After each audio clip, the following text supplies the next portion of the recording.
Hello everyone, this is NWS Columbia Meteorologist Steve LaVoie, and welcome to an overview of NWS heat products. The southeastern United States is known for hot and humid summers. Now is a great time to review the types of products our office may issue when extreme heat impacts the forecast area. Before we talk about these products, it is important to mention that the criteria for heat products vary between NWS forecast offices. For information on criteria outside of the NWS Columbia forecast area, please refer to your local office. Note that the heat criteria for our forecast area were lowered in 2024. In addition, the excessive heat watch and warning were renamed to extreme heat watch and warning effective March 2025.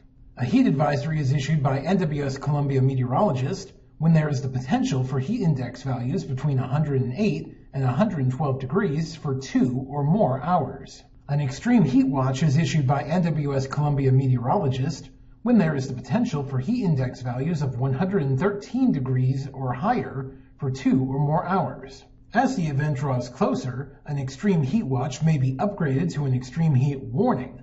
The heat advisory may also be upgraded to an extreme heat warning if the criteria are met. So what is heat index? When our bodies get hot, they begin to perspire or sweat. The body is able to cool itself when this perspiration is able to evaporate. However, if there is too much moisture in the air, the perspiration will have difficulty evaporating, increasing the risk of heat-related illnesses. In other words, the amount of moisture in the air can make hot temperatures feel even more uncomfortable to people and animals outside. There is also a threat of heat illness when our bodies effectively sweat and we are not replacing the lost fluids properly. The heat index combines the forecast temperature and relative humidity to estimate this risk while in a shady area. As the heat index increases, the time it takes for heat illnesses to develop decreases. Using the chart on screen for reference, what would the heat index be if the forecast temperature was 90 degrees with a relative humidity of 80%? Would this forecast require an extreme heat watch or warning? In this case, the calculated heat index is 113 degrees, which would prompt NWS Columbia Meteorologist to issue an extreme heat watch or warning if this value was expected for 2 or more hours. It is important to stress that heat index and NWS heat products do not cover the full spectrum of heat risk. As you can see here, even heat index values in excess of 80 degrees can result in fatigue if people or animals are exposed to those conditions for a long period of time.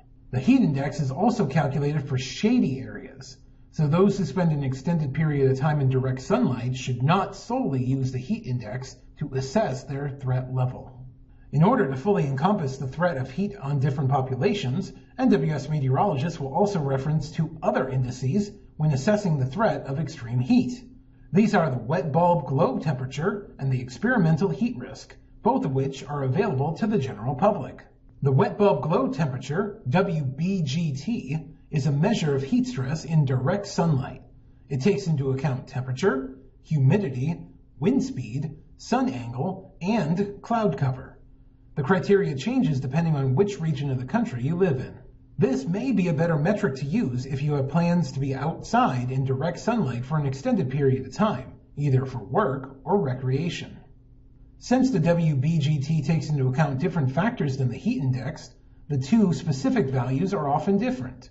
It is therefore more important to understand the category of the threat rather than a specific value when comparing the two.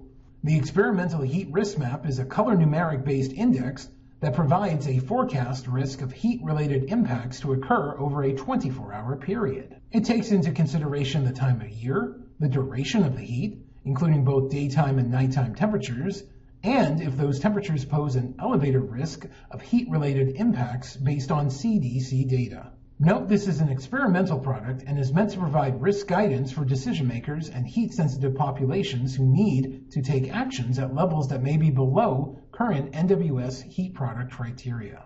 And that will wrap things up for an overview of NWS heat products. If you have any questions, please leave them in the comments section. If you haven't already, make sure to follow NWS Columbia on YouTube and enable notifications so you are among the first to see our latest videos. Thank you for watching. I'm NWS Columbia Meteorologist Steve LaVoie, signing off until next time.